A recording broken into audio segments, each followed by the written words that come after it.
కేంద్ర ప్రభుత్వం మెడలు వంచి 42% బీసీ రిజర్వేషన్ బిల్లుకు చట్టబద్ధత సాధించి తీరతామని ఆ దిశగా చిత్తశుద్ధితో రాష్ట్ర ప్రభుత్వం కృషి చేస్తుందని వికారాబాద్ జిల్లా కాంగ్రెస్ పార్టీ అధ్యక్షుడు పరిగి ఎమ్మెల్యే రామ్మోహన్ రెడ్డి అన్నారు. రాష్ట్ర బీసీ జేఏసీ పిలుపు మేరకు వికారాబాద్ జిల్లా పరిగి నియోజకవర్గ కేంద్రంలో బీసీ జేఏసీ మరియు విద్యార్థి సంఘాలు పట్టణంలో చేపట్టిన ర్యాలీకి ఎమ్మెల్యే మద్దతు పలికి ర్యాలీలో పాల్గొన్నారు. ఈ సందర్భంగా ఎమ్మెల్యే మాట్లాడుతూ నాడు 4000 కిలోమీటర్ల భారత్ జోడో పాదయాత్ర చేపట్టిన రాహుల్ గాంధీ యాత్రలో పేదలు ఎదుర్కొంటున్న కష్టాలు చూసి వారికి అన్ని రంగాల్లో అభివృద్ధి చెందేందుకు రిజర్వేషన్లు కల్పించాలని జాతీయ స్థాయిలో పార్టీలో చర్చించి నిర్ణయం తీసుకున్నారు. అందుకు అనుగుణంగా ప్రణాళికను సిద్ధం చేసి రోల్ మోడల్గా తెలంగాణ రాష్ట్రాన్ని ఎంపిక చేసి కామారెడ్డి డిక్లరేషన్ చేశారని ఎమ్మెల్యే తెలిపారు. డిక్లరేషన్కు కాంగ్రెస్ పార్టీ కట్టుబడి సీఎం రేవంత్ రెడ్డి నేతృత్వంలో బీసీలకు అన్ని పార్టీల ఆమోదంతో అసెంబ్లీలో 42% రిజర్వేషన్లు కల్పించినట్లు ఎమ్మెల్యే తెలిపారు. కానీ కేంద్ర ప్రభుత్వం బీసీ బిల్లును ఆమోదించగా రాజకీయం చేస్తోందని, కేంద్ర ప్రభుత్వం మెడలు వంచి బిల్లును సాధిస్తామని ధీమా వ్యక్తం చేశారు.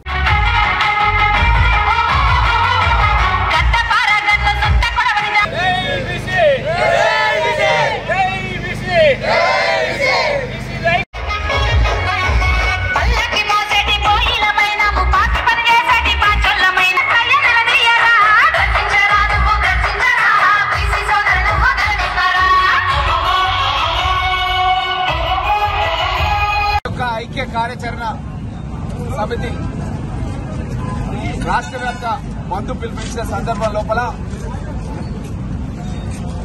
వికారాబాద్ జిల్లా కాంగ్రెస్ పార్టీ అధ్యక్షుడిగా మరియు శాసనసభ్యుడిగా మహేష్ కుమార్ గౌడ్ గారు మా పీసీసీ అధ్యక్షుడు ఇచ్చినటువంటి ఆదేశాల ప్రకారం తెలంగాణ రాష్ట్ర వ్యాప్తంగా ప్రజా సంఘాలను అన్ని రాజకీయ పార్టీలను కలుపుకొని పెద్ద ఎత్తున ఈరోజు బంద్ నిర్వహించాలని చెప్పి పిలుపునివ్వడం జరిగింది.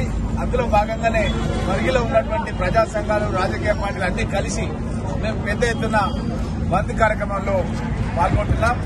ముఖ్యంగా జాతీయ స్థాయిలో కాంగ్రెస్ పార్టీ నిర్ణయం చేయడం జరిగింది. భారత్ జోడో యాత్రలో రాహుల్ గాంధీ గారు 4000 కిలోమీటర్ల పాదయాత్ర చేసి పేదల యొక్క కష్టాలు తెలుసుకొని ఏ విధంగా మన పేదలకు రాజకీయంగా, ఆర్థికంగా, విద్యాపరంగా అన్ని అవకాశాలలో రిజర్వేషన్లు కల్పించాలి బీసీలన్న ఉద్దేశంతోనే ఒక రోడ్ మ్యాప్ అనేది డిసైడ్ చేసినాం. ఆ రోడ్ మ్యాప్ అనేది ఎట్లా ఉంటుందంటే మొట్టమొదట దానికి అన్ని రాజకీయ పక్షాల యొక్క అంగీకారం తీసుకోవాలి.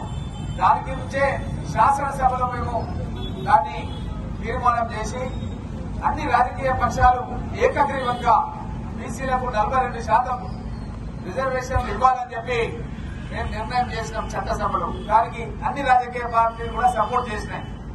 దానికి ఓట్లు లెక్కబడ్డప్పుడు కూడా ఇంప్లీడ్ కావాలని చెప్పి మేము కోరినాం. కానీ కొన్ని రాజకీయ పక్షాలు ఇంప్లీడ్ కాలేదు. కోర్టులో అనుకూలంగా జడ్జిమెంట్ రాకుండా హైకోర్టులో సుప్రీంకోర్టు కూడా పోయినాం, అక్కడ కూడా రాలేదు.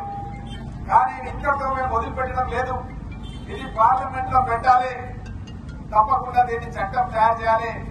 9th షెడ్యూల్లో పొందుపరిచి బీసీల యొక్క హక్కులను కాపాడాలన్న ఉద్దేశంతోనే కాంగ్రెస్ పార్టీ ముందుకు పోతుంది. తెలంగాణని రోల్ మోడల్ చేస్తామని చెప్పి రాహుల్ గాంధీ గారు పలు సందర్భాల్లో చెప్పడం జరిగింది. దాన్ని నిజం చేయడానికి కాంగ్రెస్ పార్టీ పట్టుదలతో కృషి చేస్తుందన్న విషయాన్ని తెలియజేస్తూ అన్ని రాజకీయ పక్షాలు కూడా చట్టసభలో దీనికి చట్టబద్ధత కల్పించడానికి, ముఖ్యంగా కేంద్ర ప్రభుత్వం మెడలు వంచి దీన్ని సాధించడానికి ప్రయత్నం చేయాలని చెప్పి కోరుకుంటూ మీ రామ్మోహన్ రెడ్డి పరిగి ఎమ్మెల్యే వికారాబాద్ జిల్లా కాంగ్రెస్ పార్టీ అధ్యక్షుడు.